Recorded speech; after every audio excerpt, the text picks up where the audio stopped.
Hello and welcome to the Watchdog here on the SABC News. Of course, I am Liesl Wilson standing in for Vuyo Mvuko. Let's take a look at what we expect on the show tonight. ANC owes it to the nation, to the country, to sort itself out.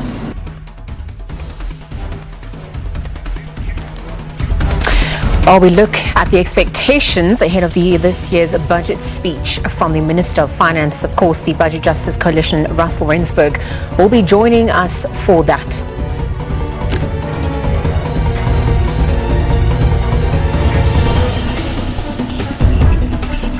And President Cyril Ramaphosa has praised the SANDF on their role in quelling the July 2021 unrest at this year's Armed Forces Day commemorations in Mpumalanga. The Watchdog begins now.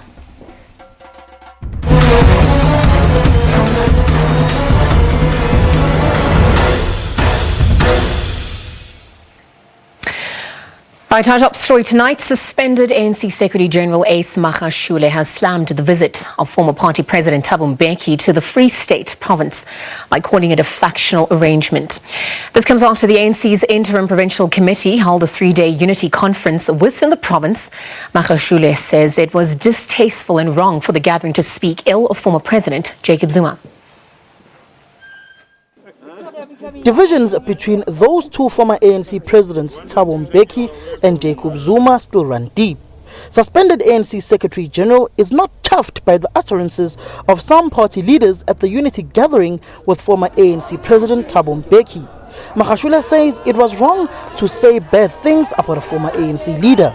Because it's a factional approach. It's really a factional approach. And to come here and talk bad about Zuma in meetings, we won't allow it. We will never. As members of the ANC, I will never allow it as Secretary General. Because we have never talked bad about any leader of the African National Congress. It is wrong. It's completely wrong and unacceptable. Ace Magashule is suspended and Jesse Duarte off duty due to ill health, creating a vacancy in the SGO office. The legally and politically embattled Magashule says it's wrong for the ANC to want Dr. Gwen Ramokgopa to coordinate the Secretary General's office. The ANC must do what is right. They are full-time comrades at head office. There's no one preferred. They are full-time, they are employed by the African National Congress. And what work are they doing? That's what they have been doing all the time as full-time employees of the African National Congress, paid for that matter. ANC member Dakota Legwete, who is also against the move to bring Dr. Ramokgopa to the SGO, says Magashule has a bright future ahead. Of our facts speaks for themselves. We can be very clear and resolute that the future looks very bright for the Secretary General of the ANC, Comrade Ace Magashule. The ANC's regions have already started making pronouncements on a second term for party president Cyril Ramaphosa, while those in support of Magashule are against such a move. Samkele Masego, SABC News, Bloemfontein. Right, one of our top stories tonight, the South African Liberation Movement and ruling party is seen as having contributed to one of the most peaceful transitions of power on the African continent. However, with this stigma surrounding liberation movements and the ability to govern around the 25 to 30 year mark, does send alarm bells for the party. This, of course, is the government 27 years after liberation. Their fate of that movement, of course, that having led South Africa's liberation, has now been in power since the democratic transition since 1994. Again, that now lies firmly in the hands of the party itself. Perhaps to understand to date the functioning of the party and where to from here, given the some of the internal dynamics, we, of course, are joined by Professor Susan Boyson and Asanda Nkwasheng for further discussion. A very good evening to the both of you. Thank you for joining us here tonight. Good evening, and thank you for having me. Asanda, let me start the conversation off with you tonight.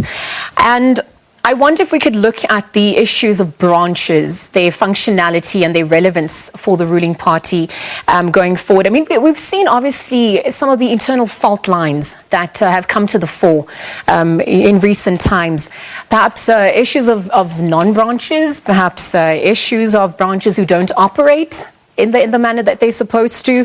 I mean, these dynamics ultimately begin to affect the trajectory of the ruling party itself and have consequences for the party, particularly as we look at the provincial conferences, the National Elective Conference, and the national elections come 2024. What are you observing on that front as we speak tonight? I think that, the ANC has had issues with its membership database for a long time that have not been, dealt with. And I think particularly in provinces, there has been a tendency to sometimes, especially close to a national election in the ANC, sometimes pad the numbers, sometimes remove people on the database that should be there, or add people into the database that shouldn't be there, depending on which candidate was preferred or which candidate, the province or those in power in the province wanted to be visible. And it's not surprising to me that you're seeing Thabo Mbeki having to go and try and pull three desperate main groups together so that by the time the national election comes, there's kind of, a semblance of some unity in the province. And of course, we know that this is the province of Ace Magashule, who has not minced his words about his own ideas and beliefs that he still has power in the province, and he still believes he should be the Secretary General of the ANC at a national level. And so the national politics of the SG having been removed will continue to play themselves out at the province. And I'm sure we'll see the same in the other provinces with members who have been suspended, or members who are seen to be part of RET forces. So it's no surprise that we're sitting at the position or the place that we're sitting. And if you remember, there have been various provinces that even had to go to court in order to try and get their leadership to be declared the legitimate leadership. And, you don't get to a situation where a political party has members needing to go to court by, that's not a sign of a healthy political party. That's a sign of a political party where there's a lot of power mongering, and a political party where, people use and abuse the influence that they have in order to kind of create, the kind of outcomes that they desire and the kind of outcomes that favor whatever the leader that they've decided is the leader that they want. Oh, Professor Susan Boyson, let me bring you into the conversation. Good evening and thank you for joining us. Just on the back of what Asanda's echoed, I mean, we've heard, she's mentioned, the membership database issue. She's also spoken about the dynamics within the branches to date. And I wonder if you could echo your thoughts, perhaps also compounded by issues within the party related to salaries, the payment of employees. We're also obviously looking at how this could impact both supporters and also potential supporters. But beyond that, how does that extend into national government and the ability to govern at large? Oh, yes, certainly. There are so many direct connections and relations here. To start with Thabo Mbeki and the last few days in the Free State, where I believe he exaggerated it, but there was some truth in the statement that he made that the ANC's problems are the national government's problems. And unless, for example, and that was quite an indictment of the ANC, but unless the ANC sorts out the crime problem, it is not going to be sorted out. Of course, that says a lot about how ingrained crime and criminal elements have become in the ANC. But that is just one illustration.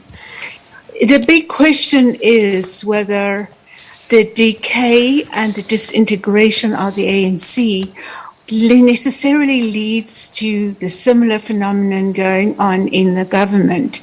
And Thabo Mbeki, on his visit in the Free State, has stated that it's in the future tense, whereas I see that very much as happening in the present tense. Much of the decay that we've seen in the government, one can relate back to the fusion in ANC and state power.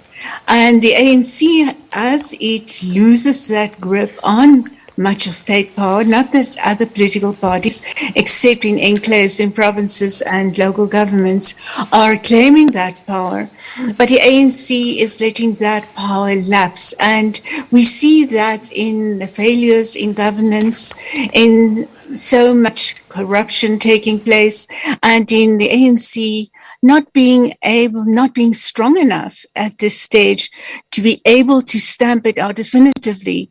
It has to say that it's creating unity, it's building a new party, fostering the better sentiments that will win its electoral support come next elections.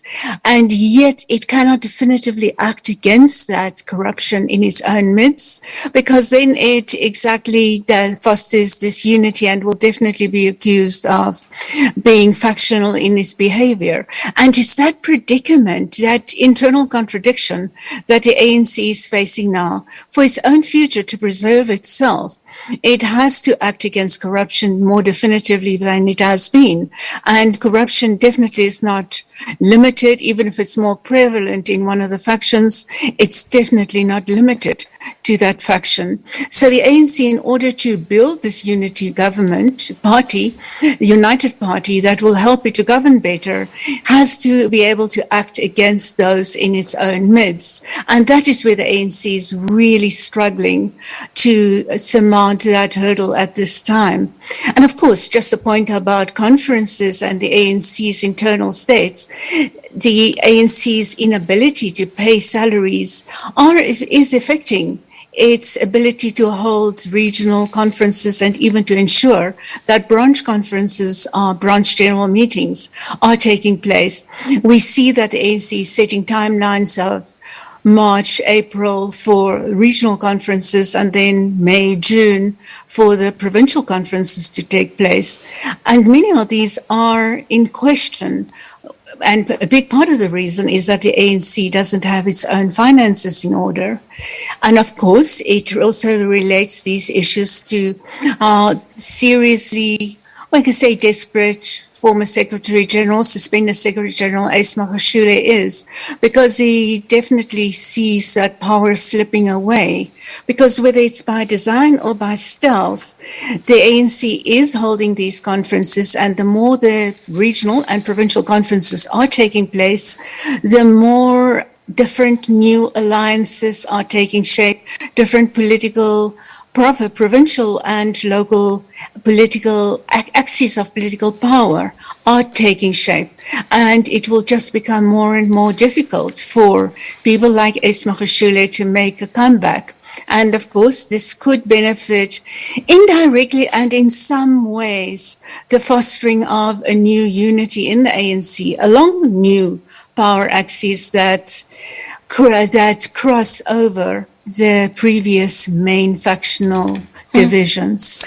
Well, Prof. Susan Boyson and Asanda, before we continue the conversation, I mean, we heard from former President Thabo Mbeki saying that he is of the view, rather, that if the ANC fails, South Africa will fail too. And perhaps in an effort to foster unity and the renewal in the ANC, the party's Free State Interim Committee, as we know, invited the former ANC president to speak to the province, addressing the delegates over this past weekend. I mean, obviously calling on reiterating rather the need for the party to self-correct. Let's take a listen into what he had to say, perhaps, before we continue this discussion. If the ANC collapsed today, ceased to exist, this country will become ungovernable. Simply because of the influence of the ANC. 3 provincial governments are ANC, national government is ANC. Even if you forget about municipalities, if the ANC collapsed and ceased to exist tomorrow, the country would become ungovernable. It's too big to fail. And therefore, that's why I'm saying, comrades, the ANC owes it to the nation, to the country, to sort itself out. Not so that police Tugwana should become provincial chair, but so that the ANC plays a role that is expected of it by the people. This thing to which the ANC has always been committed from its foundation, to serve the people of South Africa. And that's all it needs to do, is to serve the people of South Africa. We must bring the ANC back to do that. Here is this province where the ANC was founded. this matter was mentioned by the coordinator and the convener, surely we must be able to say, as this province, we are very, very proud that this organization was established here. And we take that as a challenge to us in the Free State to say, we can't allow it to die. We must be the first ones to make sure that the ANC lives and a renewed ANC lives. I'm saying this province, I think, has got a responsibility to take that kind of position and live up to it. Right, in the spirit of fostering unity and renewal in the ANC, let's continue with our conversation. Professor Susan Boyson and Asanda Nkwasheng. Prof, let me get back to you just on the back of what you're saying before I bring Asanda back into the conversation. I'm looking at the results of the local government elections. And, you know, voting support during the elections obviously indicated that they're not an irrelevant party. But the question is, are they relevant for addressing the needs of a society like South Africa to date? When we look at the changing socio-economic conditions that we're facing as a country now, perhaps even previously, the reliance on, them as identifying as a party, perhaps not only as a social movement, but obviously also being in touch with alliance partners that perhaps gave them that third identity to date. What are your thoughts on their relevance within society going forward? Liesl, the ANC certainly remains hugely relevant. Yes. They've got such a massive imprint on society, on politics, that it is almost unimaginable to think of a government without the ANC there. And yet we have seen that happen in many spaces around government, not just some of the provinces where, for example, the Western Cape once was under ANC government for a brief period, but then slipped away from it again. KwaZulu-Natal, it was under IFP and then coalition government between IFP and ANC. So, and at local government, there are 70 municipalities now where the ANC is not in sole control. And so this is a new politics taking shape in South Africa. And the electorate has shown through split verdicts that this is a new future that is being accepted. Coalition government, if one takes that as an illustration of the ANC slipping away from outright control, that has not always been pretty and has often been very unstable, but that has often been because the ANC has not yet accepted the fact that it is slipping out of outright majority statuses around many parts of South Africa. And so I think it is really an overstatement by Thabo Mbeki that there is really not a peaceful, viable South Africa possible without the ANC. The ANC has brought on this current present where it only enjoys partial political power. And we have also seen that in the form of so many small political parties, community organizations, and independents coming to the fore in the last local government elections late last year. And that is an indication that people have started practicing a new politics. ANC is still so predominant, is still by far the biggest political party in South Africa, and yet its control has started slipping. And South Africa, I believe, it's not an overnight adjustment, but it is coming to terms with that, and a new future is being shaped. Asanda, on the back of what Professor Susan just echoed, I mean, with the ANC being a political party and a social movement, and perhaps having that third eye with its alliance partners to date, the relevance of it in addressing the socioeconomic needs in our country today, I mean, is the ANC surviving on a liberation rhetoric? Do you think they are relevant, particularly for the newer generations in understanding what they've achieved and where they aim to take the country from here into, particularly as we head into the elective conference and 2024 national elections? I think that, there was a time where to be black was to be a default member of the ANC. And that meant that, the ANC didn't even count its numbers based on paid up membership, but literally counted the number of black people in the country and assumed that at least, the majority, up to 90%, would be voting for them. But they squandered that loyalty so spectacularly, and particularly over the past 10 years, they have led us to come to this point where we are now, where we have young people who are going to be voting soon, who were born, in the 2000s, who were born in the 90s, who actually don't know an ANC as a political party of excellence. And that is when things start becoming dangerous, when young people who are going to be new voters don't know you as a political party that delivers or know you as a political party that guarantees excellence. And so what we're seeing and what we've seen in the local government election, I think, is the beginning of the steep decline that the ANC is going to face. I've said it many times that I think 2024, the ANC is going to get the surprise of their lives when they actually do not get the outright majority and are forced to form a coalition government. I see them potentially becoming, obviously, one of the biggest opposition political parties, but I don't see them winning the 2024 election. And if by some stroke of luck they happen to make it past 2024, I think definitely in 2029 they're going to lose that outright majority. And the reason for this is very simple.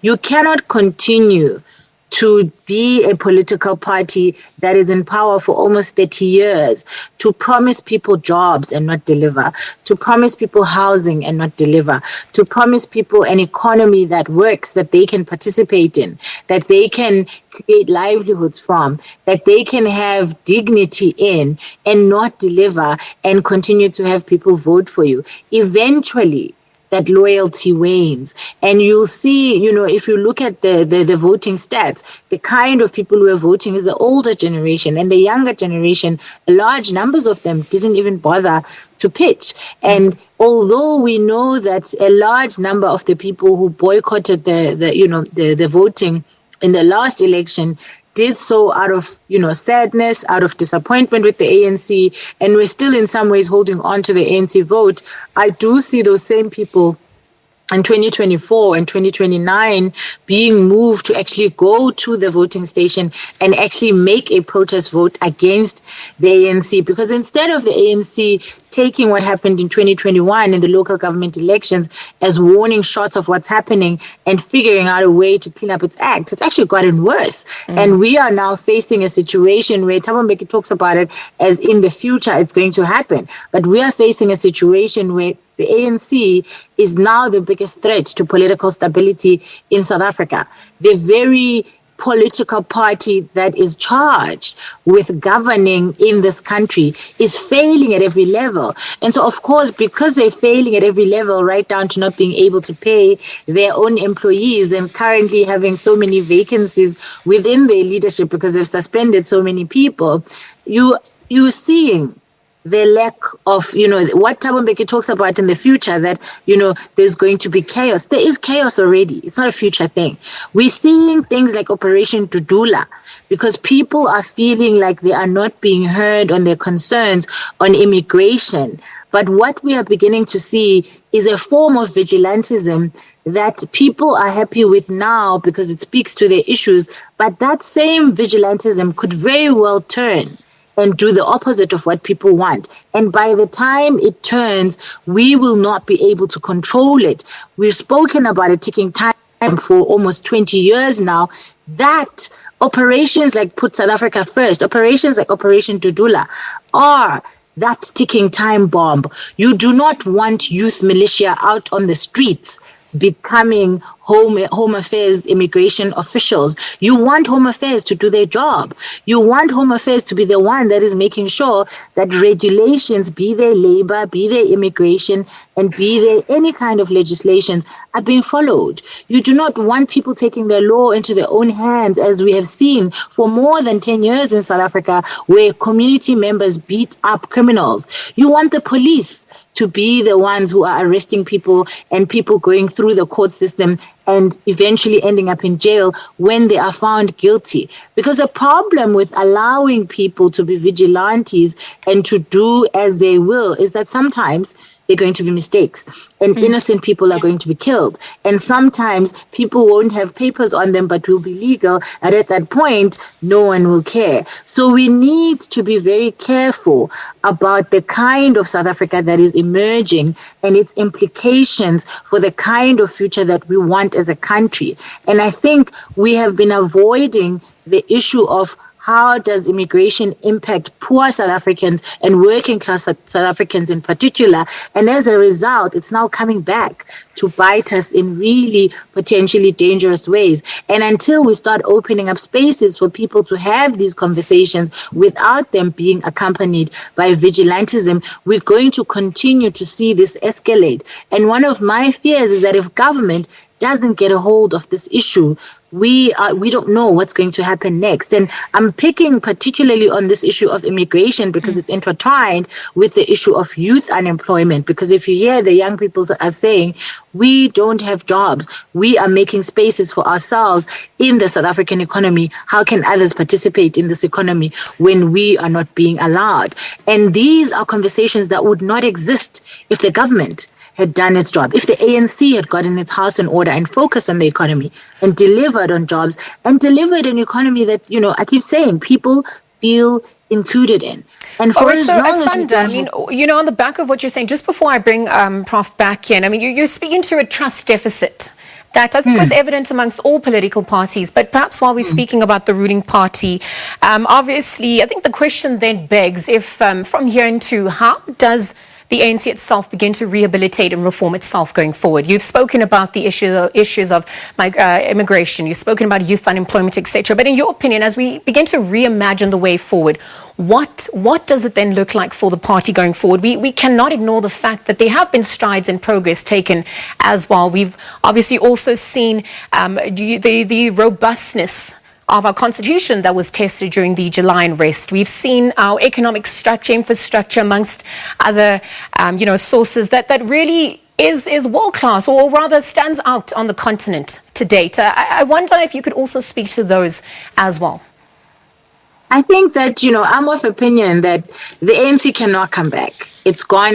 Whatever happened to it has gone too far. And my call is always that South Africans need to begin to reimagine a South Africa post-ANC, a South Africa without the ANC, because the ANC has shown itself to be disinterested in the concerns of the citizens of this country. It has shown itself to be disinterested in the future of this country. What the ANC is interested in is self-enrichment. Look at the 96 members of the NEC, and they read like a potential criminal list if you read the Zondo report. Look at, who are the leaders across, beyond even the NEC, and what are the kind of accusations they face. And you will see that it's becoming a game where it's more difficult. What we're looking for now is we're no longer saying we're no longer saying who is charged or who has been accused of corruption. We're now saying who isn't.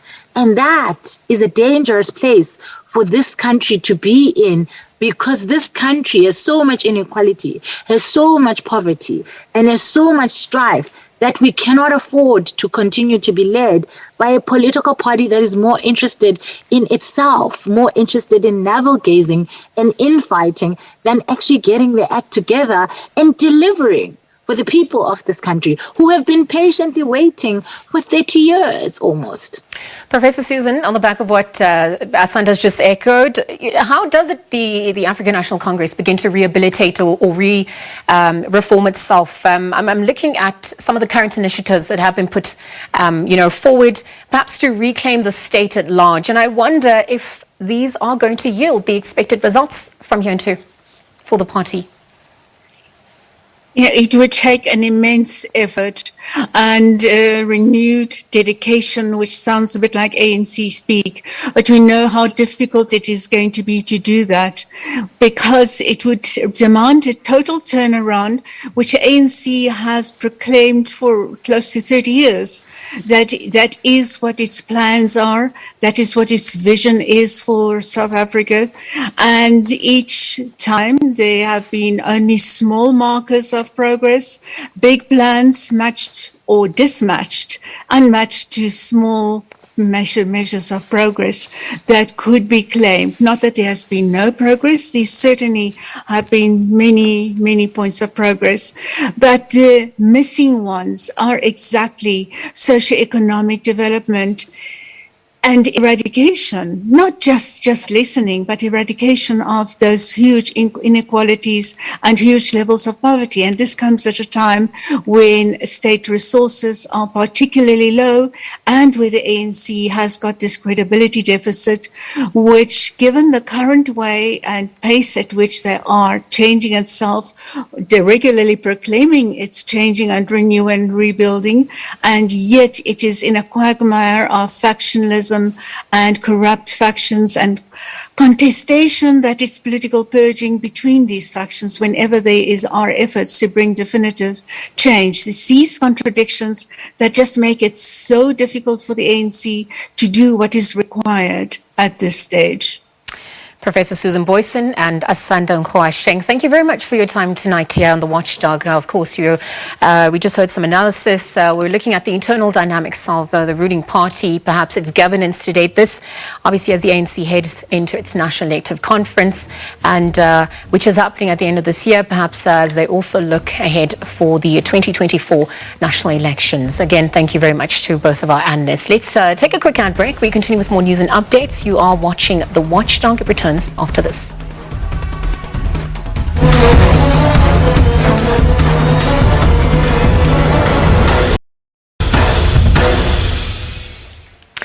You're watching the Watchdog with myself, Hazel Wilson, of course, standing in for my colleague, Vuyo Mvoko.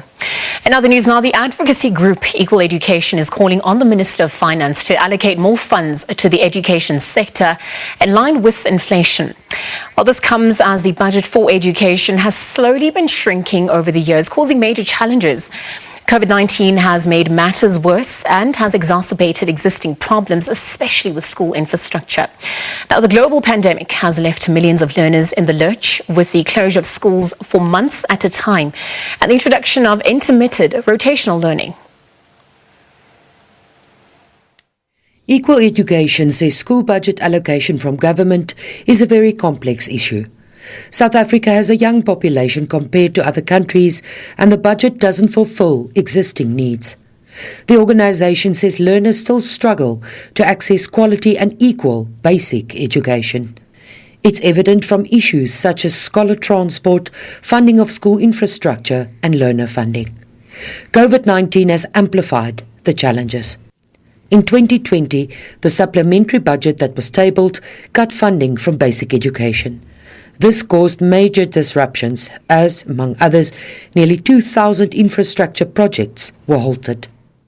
This obviously has a big implication of learners and had a big implication during COVID-19 when learners now had to attend school on a rotational basis, either every other day or every other week because there's insufficient classroom space. Learners struggled with water access in their schools, toilets, etc. So not investing in school infrastructure really was detrimental for the education sector over the last 2 years. An education expert at the University of the Western Cape, Professor Rohan Marman, says South Africa has a rich and poor schooling system. This under the same legislative framework, which is problematic. He says there's no agreement on what the measure of quality education means, and matric results cannot be the only measure of success. The racialized performance in schools still persist, and Marman says this is a major stumbling block which has an impact on citizen participation in the economic sector after school. He says the proper implementation of policy and monitoring is lacking, and not everyone in the sector might be there for the right reasons. We have school principals and teachers who are doing very well in the system despite the challenges. But we also have on the ground level teachers who are not pulling their weight in terms of the teaching methodologies in classroom and the basic disciplinary aspects of how to manage a schooling system. So we have varied issues.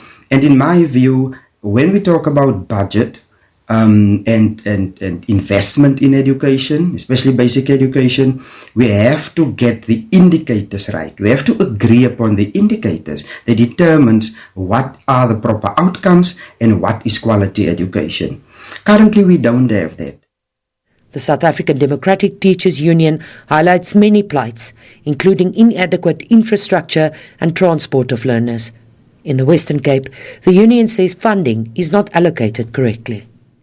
With the termination of the rotational timetabling, we have seen how the disparities between rich and poor schools have been shown out, because we have received reports and also seen photographs of learners sitting on the floor at classrooms because of the lack of space. This is an indication that there is no political will or financial will to be able to address the challenges within the province, and the old excuse of migration of learners from the Eastern Cape cannot be used year on year together with equitable share, because we are aware that the equitable share to the province have been increased. UWC's Marman says South Africa currently spends between 6 and 7% of its GDP on education, but how it translates to quality education for all is where the problem lies. Mariska Botha, SABC News, Cape Town. We're now joined by Russell Rensburg from the Budget Justice Coalition for a look at the preview for ahead of the budget speech, of course, which is set to take place on the 23rd of February by Finance Minister Enoch Godongwana. Very good evening to you. Thank you very much for joining us here tonight, Russell. Good evening, Liesl. Let's look at, what's set to transpire, perhaps at this maiden budget speech for Finance Minister Enoch Godongwana, and what recovery looks like, particularly as a sharp focus will be on stimulating economic growth, as we heard for the President Adesina address. Yeah, I think we certainly received very strong signals from the President around what the tone of the budget will be. And I think we've also got some sense from the medium-term budget policy statement last year that there seems to be this prioritization of what they would call inclusive economic growth. But I think we need to also understand, if we sort of look back at the President's speech, about the kind of growth initiative they certainly wanted to push. Without a concurrent investment in social services like education, healthcare, and social assistance, I think any big plan for economic recovery will be exclusive, not inclusive, and is likely to perpetuate the inequalities that we have. You know, I don't think we can sort of carry on and say, let's just pick up again where we left off in 2019. We have to sit back and consider what has been the impact of COVID-19 on poverty and inequality, as well as on access to social investments of public goods like education and health. You know, and I think we can't wait anymore, and it's imperative that there are investments made in that, and we hope that we will see more positive notes in the budget tomorrow, on Wednesday. Sorry. Speaking of some of these social ills that we experienced exacerbated by the COVID-19 pandemic, I mean, in the package from Mariska Botha, we heard about how spending, amounts to 6 to 7% of the GDP, but whether that's translated in the quality of education has now obviously also come to the fore. And you've now also spoken about the short-term and long-term, healthcare issues that we are facing as a country, perhaps issues of skills, capacity, amongst other issues in addressing these socioeconomic ills. How do we begin to address some of these challenges using the budget speech going forward and beyond? Well, if we look at the different instruments, I think there are obviously two sides to the budget. On the one side, there's the revenue side. I think what we're going to hear from the Minister on Wednesday is going to be, we've got increasing debt, our debt repayments are unsustainable, we need to apply fiscal consolidation. What that means, that is, we must cut other expenditure in order to pay off our debt. And when we do that, the majority of South Africans who rely on public services suffer. In the insert, they made mention of the equitable share rising. in reality, the equitable share is actually declining over the next 3 to 4 years. And what they say is that that's largely as a result of the wage bill, but in reality, it does translate to a regression of services. If we take education inequality, for instance, which we also mentioned in your insert, you've seen this whole big growth of private schools in the country, right? And I think that competition for education resources is weakening the broader education product that is available to school quintile 1, 2, and 3 schools where the vast majority of poor people attend. And also with the platooning and missed school days, the learning lost amongst poor children has been much higher than what their more privileged counterparts has been. So I think as we emerge into this post-crisis environment, what we need to start seeing is a prioritization of the state resources on improving these enablers like primary education, primary healthcare, and start getting the investments needed where the people are, rather than trying to do everything for everybody and everybody ends up getting nothing. We need the prioritization of the most at risk to become clearer in our budget processes and economic policies over the next 3 to 5 years so that we can kind of emerge into a more equitable society in the future. But right now, I think it's very dire. There's a pandemic of hunger. There's a pandemic of poor education outcomes. Our primary healthcare systems are completely collapsed. And I think if we just look at how COVID played out, it was a pandemic for the privileged. There were more admissions in the private sector. There were more tests in the private sector. And 300,000 people died. We can't continue as if with business as usual and just dust off a speech from 2019 and talk about inclusive economic growth. The state has an obligation to meet those socioeconomic rights that are enshrined in our constitution. And I think up until now, we've just paid lip service to it. And coming out of this pandemic, I don't think we can continue doing that. Well, Russell, you speak about prioritization of state resources, and we also understand that the public sector wage bill amounts to about 35% of our overall national budget to date. We're also looking at the state of SOEs, and we're looking at, whether we're expecting the finance minister to double down on his commitment not to provide further bailouts to these SOEs. And I wonder, in your opinion, what would be the consequences of this for these state-owned enterprises going forward as we look at what prioritization of state resources actually looks like then? I wonder, given the competitiveness and the commercial viability of these state-owned enterprises to date, how would you balance and equate that? I don't think I can do better than what the president has proposed in terms of state-owned enterprises. And I think there's a wide spectrum of state-owned entities. There are some that are literally too big to fail and add significant value to the national fiscus, and the others are not. And I think what's been proposed to sort of consolidate all of these, the government shareholding in these SOEs and start evaluating which are the ones that we need and which are the ones that we will be without, is a strategy to sort of minimize the risk and the debt there. There are others like ESCOM that we absolutely need, and I think the deals that are needed to sort of firstly just manage to this green transition, where I think a lot of the infrastructure spending that the president announced will be. But with SOEs, I suspect we can't tolerate any further bailouts.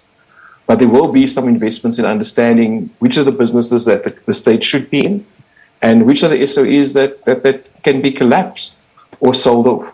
But the details of that we'll have to figure out at the later stage, and we're hoping that in the budget speech we can get a sense from there. But I think what we do need to pay a little bit more attention to is just how unequal the allocation of resources is. And again, I don't think it's business as usual. I think we need to step back. We need to look at the events of the last 2 years, particularly as it relates to social assistance, as it relates to education, as it relates to health, as it relates to housing, and start understanding where is the greatest need, and really work on trying to figure out strengthening those services to those most at need and consolidating services elsewhere. But it does require a little bit of imagination. It does require a little bit of collaboration between the state and non-state actors. And I think at the same time, it also requires some solidarity from South African taxpayers. I think the trust levels in government is particularly low, but I think our mistrust of government or our mistrust of politicians shouldn't allow us to start sort of rationalizing injustices. You know, we can't pay taxes because the taxes are going to be stolen or lost to corruption. I think at the end of the day, we have a constitutional obligation to pay our fair share. And I think for some of us over the next while, that may require some sacrifices. But we can't have a country with the highest levels of inequality in the world and a transition to freedom, but when in our actions, we're actually just perpetuating poverty and perpetuating inequality, and in some ways rationalizing some legislated apartheid now. And I don't think we can do that anymore. The state has an obligation to act. Well, Russell, what about calls for basic income grant? Obviously calling for the introduction of the basic income grant with no pronouncement to date from Treasury. But I wonder do you believe this will weaken the fiscal policy or will it provide a more positive spin for civil society going forward, just given the socioeconomic dynamics we find ourselves in as a country? Well, I think the state, 2 million people lost their jobs in the last 2 years. You know, that's 2 million additional households that are now placed in distress. Right? And I don't think, and yes, we do want to create an environment of inclusive growth and jobs, but even that will take time. In the meantime, what do? 2 million additional people unemployed, 60% of young South Africans unemployed, very few of them actually having pathways to employment. And I think all of these are recipes for social unrest. So while, yes, I think it will be a strain on the resources to fully expand it without new taxes, I do think that we can't not do it. So at the very minimum, we need an expansion of the SRD, as a pittance as it is. But I think it's a start. But we need to look at ways and means that we can broaden social assistance to those who need it. And I think our Constitution provides for it. If you look at the rights of children, particularly they have the right to basic nutrition, they have the right to basic healthcare services, and all of those rights must be immediately realized. It's not an option, it's an obligation. So I don't think we should be sitting and figuring out, is this the right thing or is it the wrong thing? Right now, it's the only thing. We have to act. Otherwise, we create a much bigger political crisis than the ones that we're experiencing at the moment with the mistrust in the governing party. We must I think it's important for us not to conflate our constitutional obligations as a country with our mistrust of a political party. Because I think the two don't necessarily go together. And when we erode our institutions and we allow for this rationalization of the poor must just wait until everything gets picked and until all the corrupt are in jail and so forth, I think we're going to have a much bigger challenge. As South Africans, we need to bind together and support the introduction of a basic income grant and make the kind of sacrifices that are needed in order to ensure that South Africa is fair for everyone. Well, Russell, just in conclusion, in the interest of time, I wonder what your thoughts are then on the issue of the need to raise more taxes going forward, given the precarious economic situation that South Africa finds itself in. I think perhaps even exploring new avenues of taxation. We've seen the introduction of cryptocurrency. We've also seen vaping, etc. But all of this obviously also points to whether your credit rating agencies are also going to respond with an upgrade or a downgrade of sorts. So we obviously also need to understand what those dynamics are going to look like. What do you foresee ahead of the budget speech on Wednesday? Look, I don't think we're going to see many new taxes, even though we need them. I think there are a couple of taxes that we can look at that can generate additional revenue. On the one side, we know, for instance, that diabetes was one of the leading comorbidities for COVID fatalities in the country, and that diabetes is uncontrolled. We also know that sugar-sweetened beverages and the consumption of sugar-sweetened beverages contribute to that. We currently have a health promotion levy in place to support the transition. I think we can raise that, can generate some revenue. We also saw that people with access to medical aid during the pandemic had better access to healthcare, and in some way, almost there was a lead capture of health resources. And I think as part of our fair share, we need to look at medical scheme credits and reevaluate how we do them and maybe withdraw them from people that earn over 500,000 Rand a year. I think we definitely have to consider wealth taxes, given our levels of inequality. And I think wealth taxes aren't just taxes on income. There's also taxes on inheritance, on inherited wealth. And I think there are different kinds of tax formulas that we need to open our minds to start having the conversation around everybody paying their fair share and us really beginning to start transitioning to a just society that gives life to that constitutional preamble of, addressing the injustices of the past. I think at the moment our tax policy is more protective of the elites rather than supporting the realization of socioeconomic rights as guaranteed in the Constitution. Well, Russell, let's see what the Finance Minister relays come the 23rd of February. I want to thank you very much for your time tonight. Again, Russell Rensburg from Budget Justice Coalition, again, just chatting to us about the expectations and perhaps providing a preview on what we can expect ahead of the Finance Minister, Godongwana, who's set to deliver the budget speech on the 23rd of April 2022, February rather, 2022.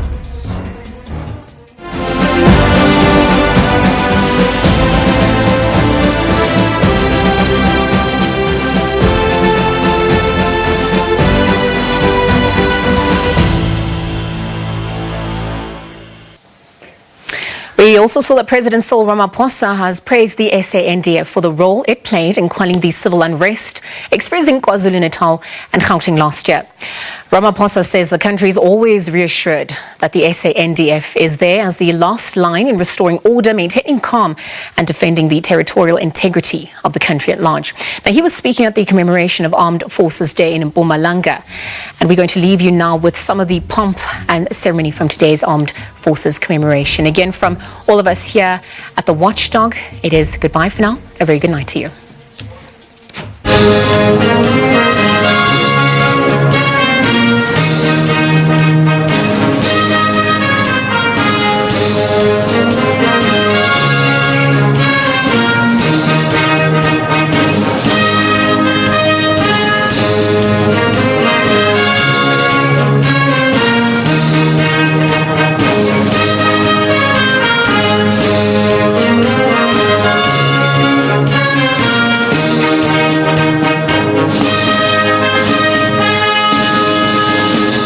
Thank you for who you are, for what you are, and for what you do for our nation.